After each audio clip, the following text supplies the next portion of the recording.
माननीय गृह मंत्री जी, मेरी कॉन्स्टिट्यूंसी तो पार्लियामेंट है भी।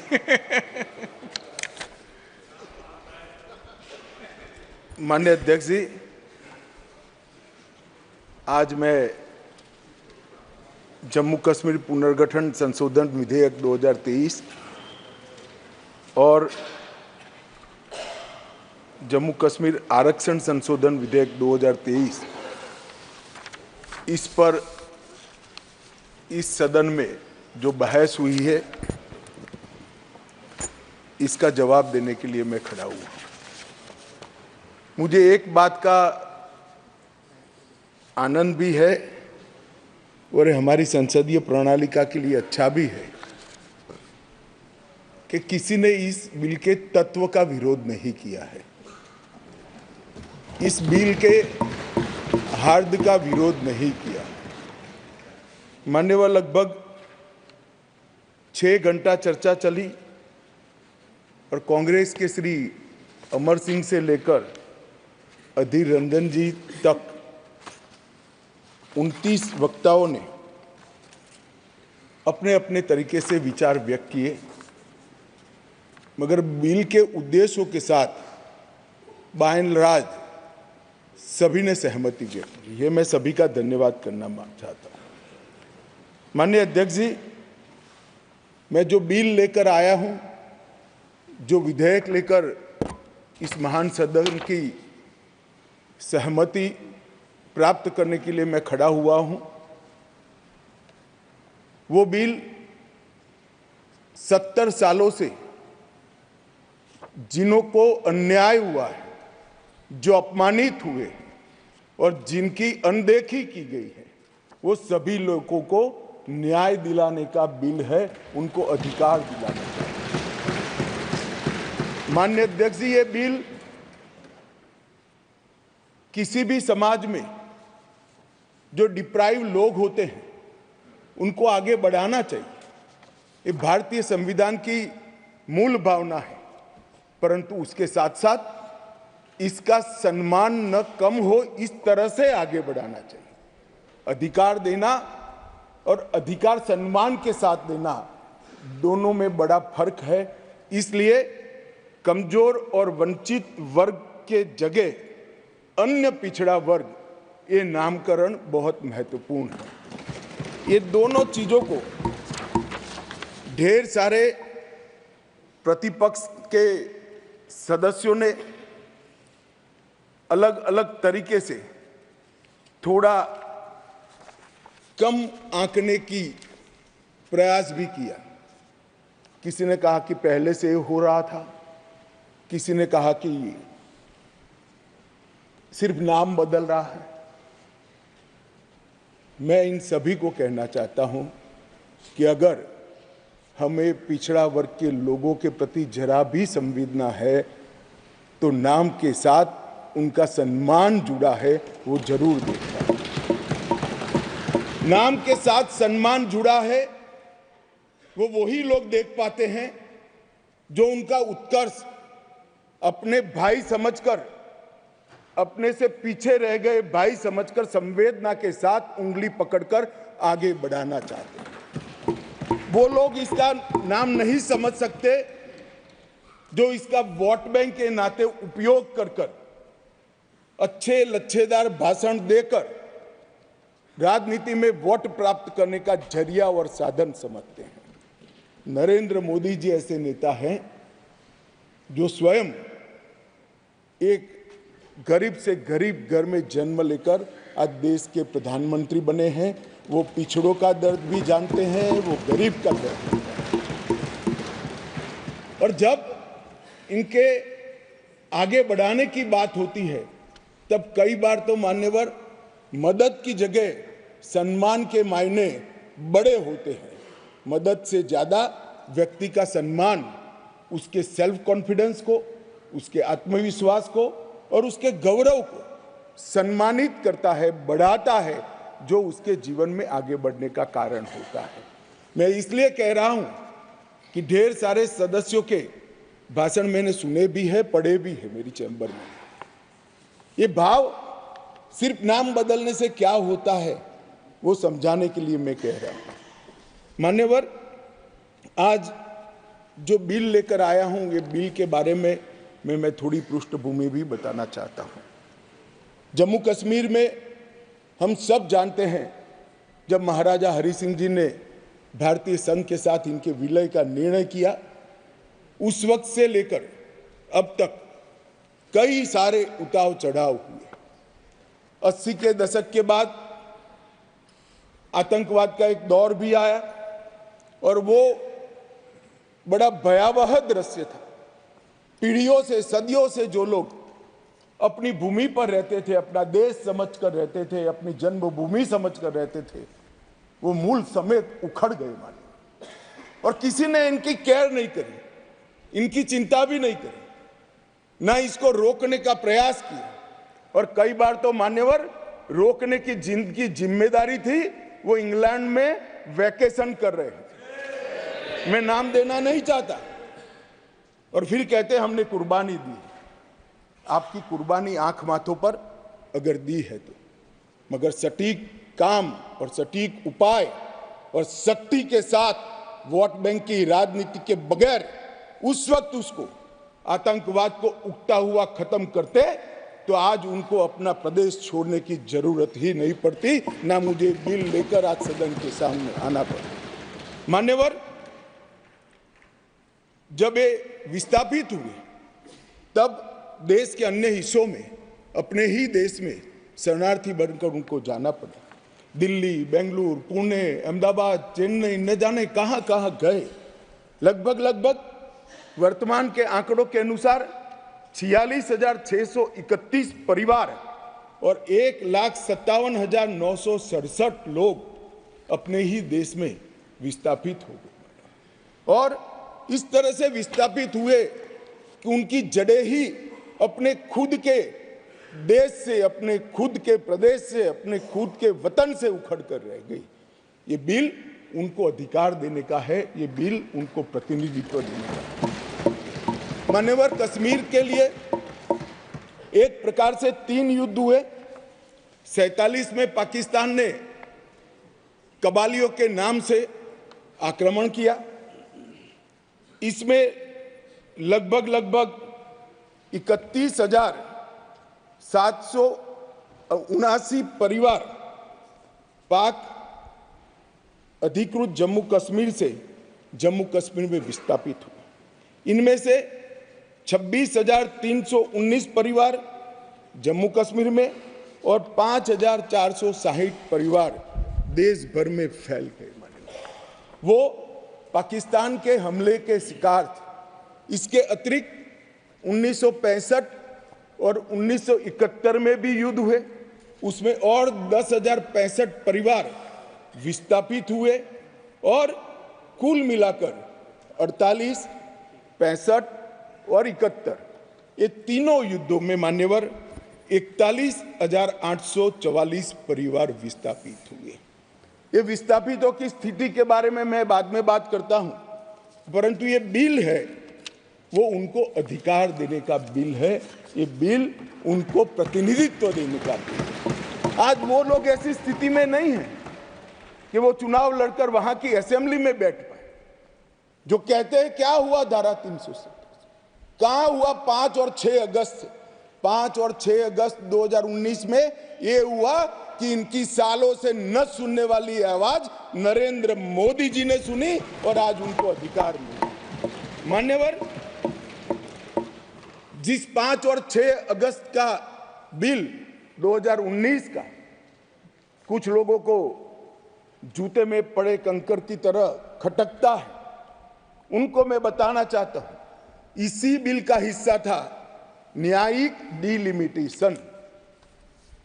ये एक शब्द नहीं है, 2 शब्द जोड़कर बनाया है, क्योंकि पहले जो डिलिमिटेशन हुआ था वो इस तरह से था, एक कॉन्स्टिट्यूएंसी यहां बनी है और दूसरा ये वो कॉन्स्टिट्यूएंसी का हिस्सा 15 किलोमीटर दूर है। क्यों? क्योंकि मुझे चुनाव जीतना है। इस तरह से डिलिमिटेशन हुआ। ये डिलिमिटेशन के सामने मैंने जानबूझकर एज अ लेजिस्लेटर न्यायिक डिलिमिटेशन लिखा था, वो आज मैं सदन को बताऊं। डिलिमिटेशन कमीशन, डिलिमिटेशन और डिमार्केटेड असेंबलीज, ये लोकतंत्र का मूल है। जनप्रतिनिधि को चुनने की इकाई तय करने की प्रक्रिया है। असेंबली जो बनती है वहीं से मतदाता अपना प्रतिनिधि विधानसभा में भेजते हैं। अगर डिलिमिटेशन की प्रक्रिया ही पवित्र नहीं है तो लोकतंत्र कभी पवित्र नहीं रह सकता मान्यवर। इसलिए इस बिल के अंदर हमने व्यवस्था करी थी कि डिलिमिटेशन, न्यायिक डिलिमिटेशन फिर से किया जाएगा। और सभी की सुनवाई हुई। डिलिमिटेशन कमीशन जम्मू कश्मीर में सब जगह पे गया, अंतिम जिले से लेकर पहले जिले तक सब जगह घूमे। कई समुदायों के प्रतिनिधियों ने इनको आवेदन पत्र दिए थे। पाक ऑक्यूपाई कश्मीर से आए हुए लोगों ने भी दिए थे, और कश्मीर घाटी से भागकर जम्मू में शरण लेने वाले लोगों ने, और कश्मीर घाटी से भागकर देश भर में फैले हुए कश्मीरियों ने भी आवेदन दिए थे कि हमारा प्रतिनिधित्व का कोई डिलिमिटेशन कमीशन संज्ञान ले।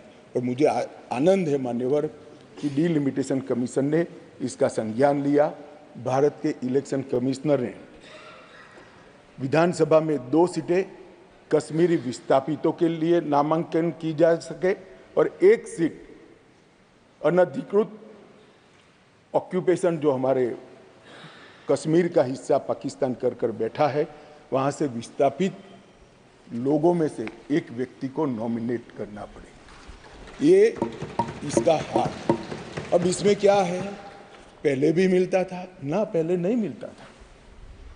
पहले सिर्फ जरूरत लगे तो, प्रतिनिधित्व न हो तो महिलाओं को 2 सीट दी जाती थी। हमने 3 सीटें और अपॉइंट करने की डिलिमिटेशन कमीशन की जो सिफारिश है उसको बिल में परिवर्तित कर कानूनी जामा पहनाकर आज मैं इस महान सदन के सामने उपस्थित हुआ हूं। मान्यवर, इसमें से 2 सीटें कश्मीरी विस्थापितों के लिए होगी जो घाटी से विस्थापित हुए हैं, और 1 सीट पाक ऑक्यूपाई जम्मू कश्मीर के विस्थापित व्यक्तियों के लिए नामित की जाएगी। इसमें से एक महिला होना जरूरी है।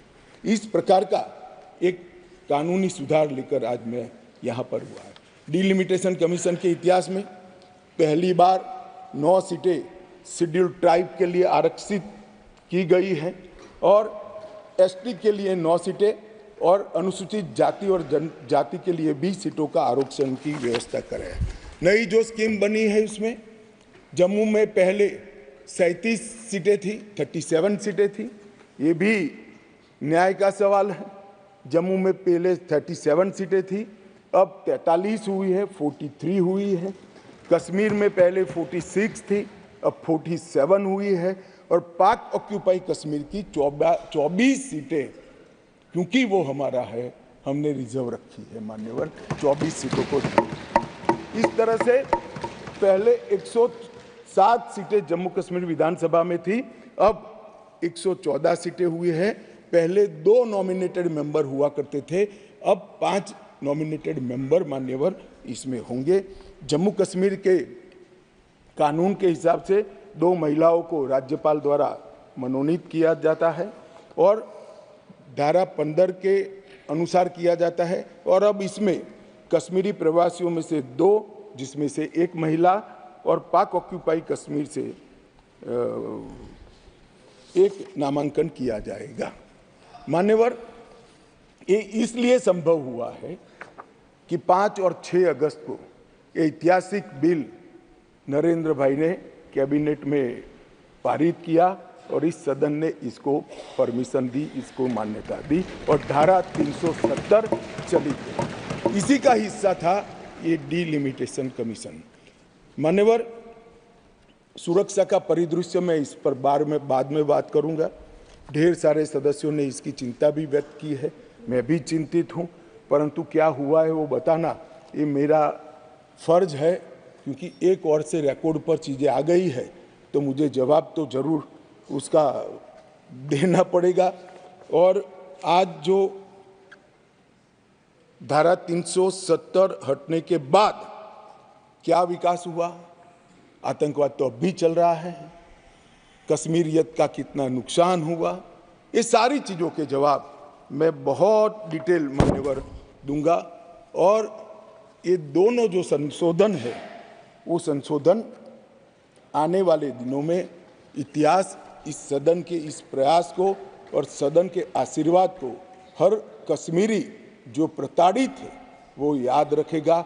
हर कश्मीरी जो पिछड़ा है वो याद रखेगा कि नरेंद्र मोदी सरकार ने 70 साल से दर दर की ठोकरें खाने वाले भटकते हुए अपने ही देश के भाइयों बहनों को न्याय दिलाने के लिए उनको 2 सीटें का रिजर्वेशन दिया और अपना देश छोड़कर पाक ऑक्यूपाई कश्मीर से यहाँ शरणार्थी बने हुए लोगों को रिजर्वेशन दिया। और जो डिप्राइव थे उनको कमजोर लोग ऐसे अपमानित करने वाले शब्द की जगह पिछड़ा वर्ग का संवैधानिक शब्द इनके लिए रखकर आज ये बिल लगभग आए। इन्होंने क्या कहा? कई सदस्यों ने पूछा कि क्या हुआ है इनके लिए, विस्थापितों के लिए क्या हुआ है? रिजर्वेशन देने से क्या होगा? रिजर्वेशन देने से उनकी आवाज कश्मीर की विधानसभा में गूंजेगी और फिर कोई ऐसी स्थिति करना जाएगा तो नहीं रोकेंगे उसको, क्योंकि उनकी आवाज वहां। मान्यवर, इसके अलावे 5675 कश्मीरी विस्थापित परिवार आज रोजगार पैकेज का फायदा उठा रहे हैं। ऐसे कर्मचारियों के लिए 6000 फ्लैट बनाने का प्रोजेक्ट था जो नहीं समाप्त हुआ, 14 से शुरू हुआ, मगर अब राष्ट्रपति शासन डालने के बाद लगभग 880 फ्लैट्स बन गए हैं और उनको हैंडओवर करने की प्रक्रिया चालू है। इनकी ऑनलाइन शिकायत लेकर इसके निवारण का पोर्टल भी मान्यवर शुरू कर दिया गया है।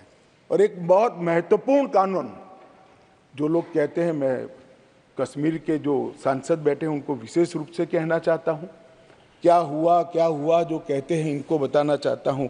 मान्यवर, जब आतंकवाद चालू हुआ, निशाना बनाकर सबको भगाना शुरू हुआ, घड़ियाली आंसू बहाने वाले तो मैंने बहुत देखे, शब्दों से अच्छे तरीके से सांत्वना देने वाले मैंने बहुत नेता देखे हैं, मगर नरेंद्र मोदी एकमात्र व्यक्ति ऐसा है जिन्होंने इनके आंसू साच अर्थ में पोंछने का काम किया। मान्यवर, उनकी पीड़ा का हम कल्पना नहीं कर सकते, जो करोड़ों रुपए का प्रॉपर्टी वहां छोड़कर जान बचाने के लिए कहीं बेंगलुरु, कहीं अहमदाबाद, कहीं दिल्ली, कहीं जम्मू में जाकर कैंप में रहे हैं, अपने स्तर से बहुत नीचे जीवन जी रहे हैं। इनकी पीड़ा की कल्पना हम नहीं कर सकते बाकी के देश के हिस्से में रहकर, मगर जब वहां से भागे वो करोड़ों रुपए की संपत्ति किसी ने कब्जा ली। कब्जा लेने के बाद कहा कि अब तुझे कुछ नहीं मिलेगा, मैं जो देता हूं वो ले लो।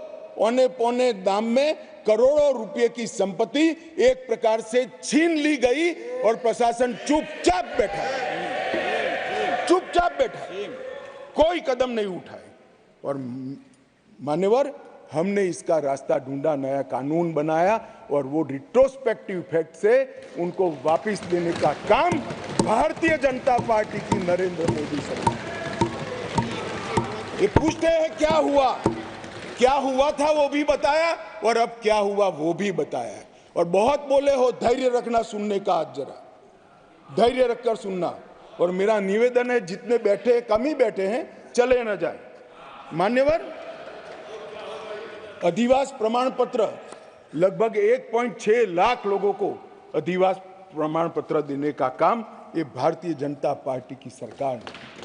नरेंद्र मोदी जी के प्रधानमंत्री बनने के बाद प्रति व्यक्ति 3250 रुपया और अधिकतम सीमा परिवार में 13,000 रुपया कैश डॉल दिया जाता है इन लोगों को। प्रति व्यक्ति 9 किलो चावल, 2 किलो आटा और 1 किलो मासिक चीनी देने का काम हमारी सरकार करती है माननीय। और पाक ऑक्युपाई कश्मीर से जो लोग आए थे उनको एक मुश्त 5.5 लाख रुपया एक साथ देने का काम ये नरेंद्र मोदी। जो लोग कहते थे कि क्या हुआ, आप तो मूल से ही कटे हो साहब, मूल के साथ संपर्क ही नहीं, कैसे मालूम पड़ेगा बदलाव क्या हुआ है। इंग्लैंड में वैकेशन कर कर जम्मू कश्मीर के बदलाव का अनुभव नहीं कर सकते हो मान्यवर।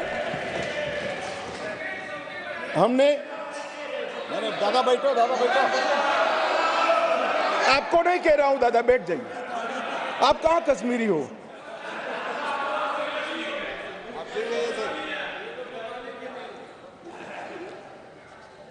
मान्यवर, एक बैकवर्ड क्लास कमीशन बनाया गया, बहुत सहभागिता का अप्रोच बैकवर्ड क्लास कमीशन ने लिया। हितधारकों के साथ कई दौर का बैठक के किया, 198 प्रतिनिधिमंडल और 16,000 लोगों को की सुनवाई हुई। 750 दिन ये प्रक्रिया चली। सभी 20 डिस्ट्रिक्ट में जाकर ये सुनवाई की गई और लगभग 26,000 से ज़्यादा पोस्ट में मिली हुई लिखित अर्जियों को भी संज्ञान में ले लिया गया और जम्मू कश्मीर आरक्षण अधिनियम इसके अंदर सुधार करने का अभी जो आया है उसमें से एक मूल तत्व, बाकी के 2 बिल तो ST department, schedule tribe department और पिछड़ा वर्ग डिपार्टमेंट लेकर आएंगे, मगर अभी एक तत्वतः फेरफार किया है, बदलाव किया है। जो मसूदी साहब कहते थे कि पहले भी था, हाँ था, पहले था, परंतु कमजोर वर्गों के लिए था। इसकी जगह संवैधानिक नाम अन्य पिछड़ा वर्ग देकर उनका सम्मान करने का काम नरेंद्र मोदी जी। यहाँ कांग्रेस के ढेर सारे मित्र बैकवर्ड क्लास करते हैं। कुछ नेता होते हैं जिनको हाथ में कुछ लिखकर पकड़ा लो तो 6 महीने नया कागज ना आए तब वही बोलते रहे बैकवर्ड क्लासेस। भाई पहले आपका इतिहास तो देखो मान्यवर। मैं ऐतिहासिक सत्य के साथ इस सदन के अंदर स्टेटमेंट करने में झिझक नहीं रहा हूं कि बैकवर्ड क्लास का सबसे बड़ा विरोध और बैकवर्ड क्लास को रोकने का काम कोई एक पार्टी ने किया है तो कांग्रेस पार्टी ने किया है। मान्यवर, आज मैं पूछना चाहता हूं सदन की, पवित्र सदन के अंदर खड़े रहकर, पिछड़ा वर्ग आयोग को 70 साल से संवैधानिक मान्यता नहीं दी जाती थी। क्यों नहीं दी जाती थी? क्यों उनको सम्मान नहीं मिलता था? जबकि संविधान का मैंडेट था, मगर नहीं दिया गया। नरेंद्र मोदी जी ने इसको संवैधानिक मान्यता देने का। मैं आज पूछना चाहता हूं इस सदन के अंदर जो आम सभाओं में बैकवर्ड क्लास कर कर घूमते हैं, मैं फिर से कहता हूं उनको मालूम नहीं है इनकी पार्टी ने क्या किया है। किसने काका साहेब कालेकर कमीशन का रिपोर्ट रोक कर रखा, वो जवाब होना चाहिए। देश की जनता को मालूम पड़ना चाहिए। मंडल कमीशन के रिपोर्ट तक जब तक वो सत्ता के बाहर नहीं गए तब तक लागू नहीं हुआ, और बाद में लागू हुआ भी तो विपक्ष के नेता ए नाते स्वर्गीय राजीव गांधी ने इसका विरोध किया मान्यवर, विरोध। और आज वो बैकवर्ड क्लास की बात कर रहे हैं मान्यवर, वो लोग बैकवर्ड क्लास की बात कर रहे हैं। कभी भी सेंट्रल एडमिशन स्कीम के अंदर बैकवर्ड क्लास को रिजर्वेशन देने का काम कांग्रेस पार्टी ने कभी भी नहीं किया। केवल और केवल नरेंद्र मोदी जी के नेतृत्व में भारतीय जनता पार्टी ने किया। सैनिक स्कूलों में भी दिया जाता है, नीट के अंदर भी दिया जाता है, और सेंट्रल स्कूल्स के अंदर भी पिछड़ा वर्ग के बच्चों को सम्मान के साथ पढ़ने की व्यवस्था ये भारतीय जनता पार्टी की सरकार ने। मान्यवर अब आप इनको बिठा दीजिए।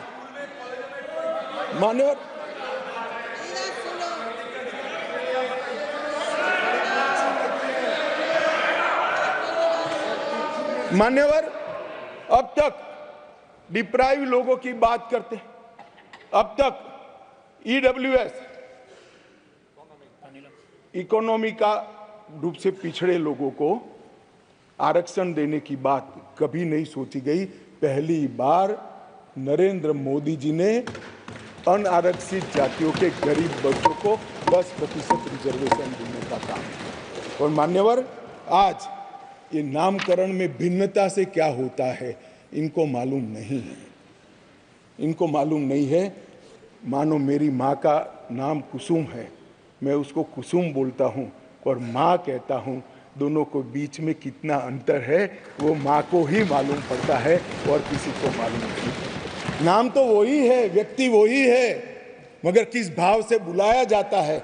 जब बच्चा माँ कहकर बुलाता है तो जो प्यार और स्नेह और वात्सल्य आता है वो माँ से ही आता है, नाम से नहीं आता है। मान्यवर, ये नहीं समझ पाएंगे। ये भाषा का सुधार नहीं है, एक कंसेप्ट का सुझाव है, नजरिए का सुझाव है और देखने के दृष्टिकोण का सुझाव है जो नरेंद्र मोदी सरकार कर रही है।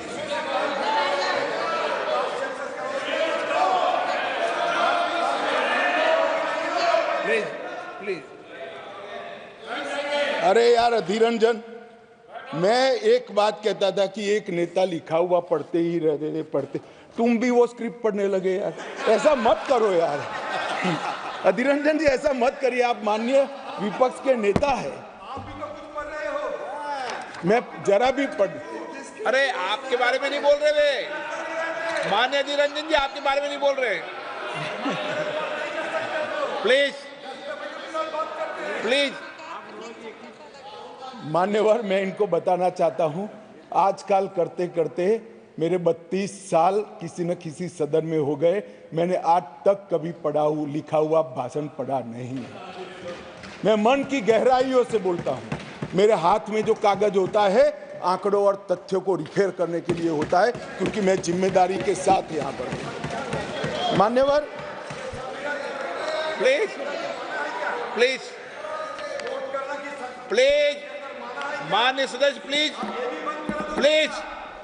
मान्यवर, ये विधेयक नरेंद्र मोदी सरकार ने, देश के प्रधानमंत्री नरेंद्र मोदी जी ने देश में लाए हुए सैकड़ों सकारात्मक और परिवर्तनकारी प्रगतिशील परिवर्तनों की कड़ी में एक और मोती जोड़ने का काम ये विधेयक करेगा।